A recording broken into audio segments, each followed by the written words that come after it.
Hey everybody, welcome to The Pull, your weekly update for comics coming from Tentative TV. The plan with this is every weekend you will get a update, basically on what I am reading here. Nothing comprehensive about every comic that's coming out because I ain't rich. I don't have the money to buy all the comics, but the plan is to tell you some of the stuff that I'm reading and hopefully inform you to check out some of the titles that I have. And if you like, you can even comment below and tell us what you're reading as well. So, with that, let's get started. This week, first comic up, Batman Beyond #1. This one is written by Dan Jurgen, art by Bernard Chang. Batman Beyond #4 is basically telling the story of no longer the typical Batman Beyond Terry McGinnis. This is now Tim Drake, as he has taken on the mantle, the title of Batman in a new future of Gotham. Batman Beyond picks up at the end of Future's End, which is basically, if you've read that story, is telling Terry McGinnis trying to save the world from a future that is a little scary, just a tiny bit, thanks to the activities of one brother I. If you can tell from Batman Beyond, with Tim Drake in the suit, things really don't go too well. But I won't spoil exactly what happened. Just, if you want to, please check out Future's End. It's a solid story. Batman Beyond #4 is basically picking up as Brother Eye is on the assault for Gotham City right now. He is planning on converting all of humanity into, well, him. And with Gotham City previously being protected, he couldn't do it. But now he is there and he is on the assault. This story basically tells of Tim Drake as Batman attempting to save the future and save a city that he doesn't really know, he doesn't understand, but he's hoping to. I think it's a great story. I think right now Batman Beyond is telling a fabulous, fabulous story. And with Batman Beyond #4, that story is continuing strong. You got introductions of new characters, Mike Ron, who is taking over for the Atom, and you have Barbara Gordon coming back. Yeah, it's a little rushed in some parts, but I still think this is a great story, something that everybody needs to check out, especially if you are a Batman fan, more so if you're a Batman Beyond fan. Next up, we got Mockingbird, a Shield tie-in for the special event for 50 years of Shield. Let's just go ahead and let me start with this right now. I love Mockingbird as a character. I think Mockingbird is an amazing, amazing, amazing character. She is one of Marvel's strongest female leads, I feel, and she's kind of been falling flat lately. I mean, yeah, she has Agents of Shield right now, and she's really amazing in that. But comic wise, she doesn't have any solid stories. The only story that you really had her centralized in that I felt she was strong was in the New Avengers. Right as she was about to die. But I digress. Let's talk about Mockingbird #1. You would think this would be an opportunity because they have two female writers again in Chelsea Kane and Joelle Jones writing this. Joelle Jones writing this, but I don't feel it was an appropriate story for her. It tells of Barbara Morse, aka Mockingbird, and her attempt to figure out what happened to her mentor. Her mentor, who taught her everything about being a scientist, has been killed, and she wants to know why. This could have been a better story than it was, but I felt like it was a dry reading, not very fun. It was a solid story. I will not lie and say it didn't tell the story. It didn't have a beginning, middle, and end. It didn't tell everything, but I just felt like it could have been more. It could have been so much more. It was a great effort. It was a great start, but again, it could have been so much more. But let's really get into it. Why most people really come for this little thing right here. Red Widow. Most people came to this because of a little side story that is getting ready to be told in Black Widow's first book. Well, I think it's her first book. It might be. Correct me if I'm wrong. But the novel coming out for Black Widow next month, Forever Red. Red Widow First Strike basically tells the story of, I'm going to look at my notes because I cannot remember her name for the life of me. Ava Antalya Arlova. and basically how she was rescued in Russia by Natasha Romanoff, the Black Widow, someone she looked up to and felt was her hero. And then she is basically saved by Shield, captured and pretty much held prisoner there the entire time. She broke out and now lives in the ghettos of New York. As she attempts to survive in New York, living on her own or with her friends, she pretty much recollects her memories of Natasha Romanoff and her life as a prisoner before she was rescued and sent to America. Basically, she's really disgruntled. She is not happy at the position she is in, and she wants to get ahead. But I think this is a solid start and a solid reason to pick up the book. Not really worth the cover price, but if you are interested in Black Widow and her mythos and her expanding background, please, I really recommend picking this up and reading at least Forever Red. Check it out. Next up, one of my favorite stories coming out of Secret Wars, Spider Island. Spider Island is being written by Christus Gage and Paco Diaz. Basically, what the story is, you are getting the tale of Flash Thompson, aka Agent Venom. Let's just say that again, Agent Venom. That is the coolest name out there in comics right now. Basically, it takes up the story of Spider Island. If you remember that tale of where the Spider Queen has infected Manhattan and basically turned it into Spider Island. She has her royal subjects, everybody infected with the spider powers, and is basically trying to, conquer, control, and make her own little kingdom. With Secret Wars and the What Ifs, basically what happened is she won.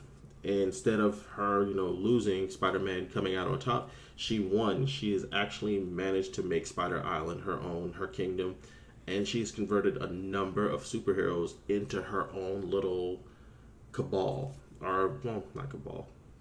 I mean, she would be secret. She's not a secret. Her own little kingdom. Yes, there we go. Thank you. With this story, this is basically telling the story of the resistance of what happened to people who didn't get turned into spiders as they tried to survive and fight back and take over their island. Or take back their island, as it were. I enjoyed the story. This issue basically picks up where Flash Thompson has discovered Peter Parker has actually survived, being, destroyed or whatever they wanted to say happened to him at the beginning of Spider Island. Now he is on a quest to retake the island. He has managed to save Captain America, Miss Marvel, or Captain Marvel as it were, and the Hulk by injecting them with, the Hulk has the lizard venom, or, lizard serum in her. Him. Man, I'm just messing up today. Lizard serum in him. Captain Marvel has been turned into a living vampire thanks to Morbius' serum, and the Moonstone has been placed on Captain America, turning him into Man-Wolf. And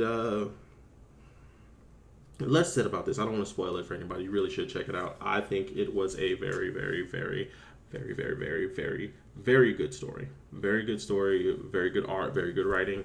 And all I'm gonna say is, you're gonna see a little dude here, our Iron Goblin, Tony Stark. Pretty big deal. Check it out. I definitely say give it a read. It's one of my top stories out of Secret Wars. Another one of my top stories out of Secret Wars, ladies and gentlemen, Age of Apocalypse. I'm a big fan of Age of Apocalypse. I remember the original story. I loved the original tale of Age of Apocalypse, which basically told the story of what happened if Charles Xavier never really managed to start spreading his dream. What if he just got started and instead of being able to start his institute, he died instead? That's what Age of Apocalypse tells. And this story picks up again as another what if out of the Secret War storyline, and basically says, what if not only did Charles Xavier die, but his dream and Magneto and the X-Men never were able to actually stop Apocalypse? What happens?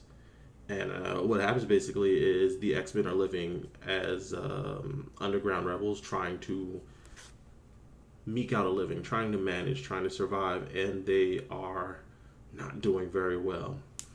Their goal is to rescue a young boy named Cypher, who is basically who can understand all languages. So it's not really paying off what Cypher's role is in the story, but he is an interesting character to relay how the X-Men are reacting and how they feel and what they're actually saying beneath what they're actually saying. Age of Apocalypse number 3 is continuing that story. If you've been checking this out and you've been reading it, basically what happens with Age of Apocalypse number 3 is the X-Men are on the ropes. They've managed to capture Cyclops, and they are attempting to extract information about Apocalypse's plans from it, and what he's actually going to do. In the same time, Apocalypse's soldiers, Mr. Sinister, if you will, and Dark Beast have captured Carol Danvers, the leader of the humans, or basically the allowed leader of humans that Apocalypse have put in place for them. And what's going on now is they're trying to figure out what the humans are actually up to and what they are hiding in plans to attack the mutants. It's a solid story. I believe it is actually really a lot of fun with everything that's going on with Secret Wars. You know, you can use a little bit of a fluff and a little bit of fun in here. And this one doesn't tie into the Secret War storyline. It's none of these others, like none of the other stories where they're all trying to tie into the main line. This is telling its own little individualized story, just like Spider Island, of the X-Men trying to survive, humanity trying to, eke out a living, and Apocalypse and his mutants as they tighten their grip over all of life within their section of Battleworld. Again, another one I'm going to recommend reading. Big part of this is I love the art, and if you collect all the covers, they make a giant sprawling mural. Definitely awesome. Definitely worth reading. And my last recommended pull of the week, Barbed Wire number 3. Barbed Wire, written by Chris Warner, art by Patrick Olive. Definitely want to check this one out. It is a fun story. If anybody remembers who Barbed Wire is, other than that horrible movie, Barbed Wire is a bounty hunter in a place called Steel Harbor. She is just one bounty hunter trying to eke out a living in a world that isn't really all that fair. It's a fun story. And basically what's going on with Barbed Wire right now is her bar is getting ready to be shut down unless she can come up with cash to save it and buy it herself. Easier said than done. She has been on the grind hard trying to bust bounties and make a little cash just to be able to keep the doors open and food on the table. And the only thing that's possibly going to save her is the arrival of Wyvern Stormblood. Wyvern Stormblood is like this.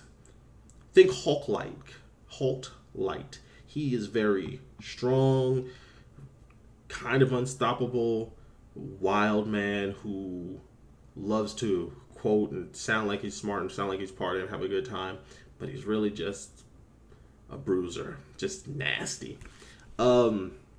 This issue basically picks up where she's managed to track down where Wyvern is hanging his coat up at night and what he's doing to when he's not, tearing up bars, getting drunk and smashed or anything. She has a special weapon that could possibly put him down long enough for her to turn him in, collect the bounty, and save her bar. Only problem is, this man is a beast. Unstoppable, and just pretty much can trash anything she throws at him. So now she's on the receiving end of him, and I'm not going to spoil where it leaves off, but things are kind of iffy for her bar. Definitely another one of my pickups. I'm not going to do this every time, but I do have a special one. Something that you may miss that not a lot of people are talking about, but I think everybody should really pick up. And that is The Spire. The Spire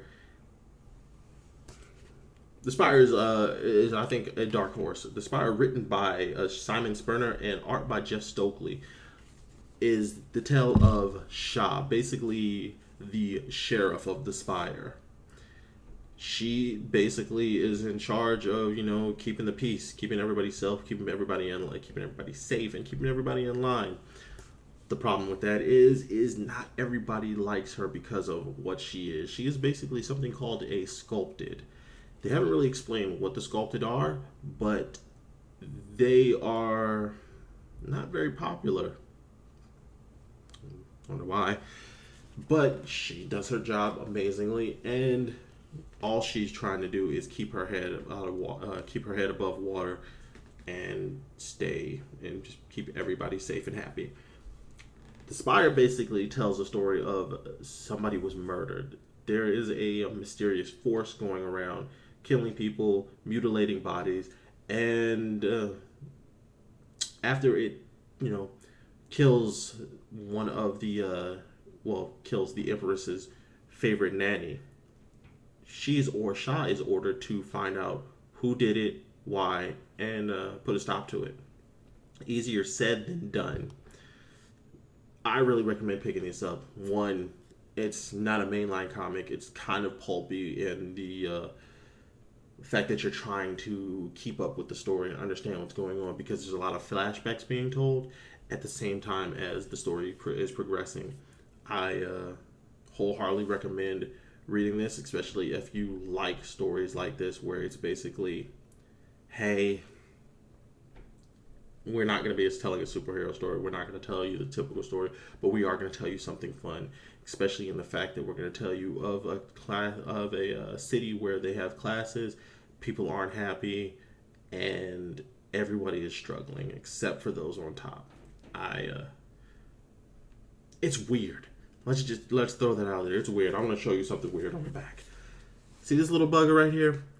This is what makes it weird. This guy is the dude that tells you the news. He tells you everything. When this story starts, the previous emperor is dead, and one of these guys is flying around to tell the entire world that he is gone. Oh, it's hilarious. I love it. I love it. I love it. I love it. And I really recommend picking up the Spire to just check it out. That's the pull for the week. I'll probably be doing more of these as the weeks and months go on. I really want to get people into comics, and I really want to help people check out something I enjoy, as well as maybe help them figure out what they should read, or if there's anything out there for them. So like I said, this is going to be weekly. I'll do this I'm going to record these Friday nights, and then you'll get these Saturday mornings.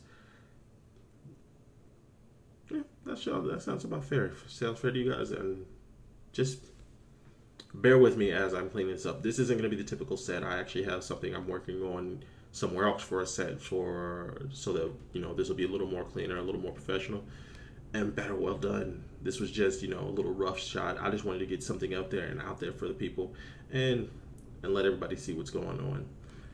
If you have any questions, comments, suggestions, or anything that you think I need to read, hit those comments below. Like this video if you don't mind. Let me know what's going on. Subscribe to Tentative TV if you can, please. I would be much appreciative, as we have a lot of things going on, a lot of plans being put in motion, and I really just hope this, I'm not going to say I hope, I know this is going to take off. I have something special for everybody planned, and I just want everybody to be here to enjoy the ride. So with that, thank you. Have a great day, everybody. Take it easy. Be safe. Be good.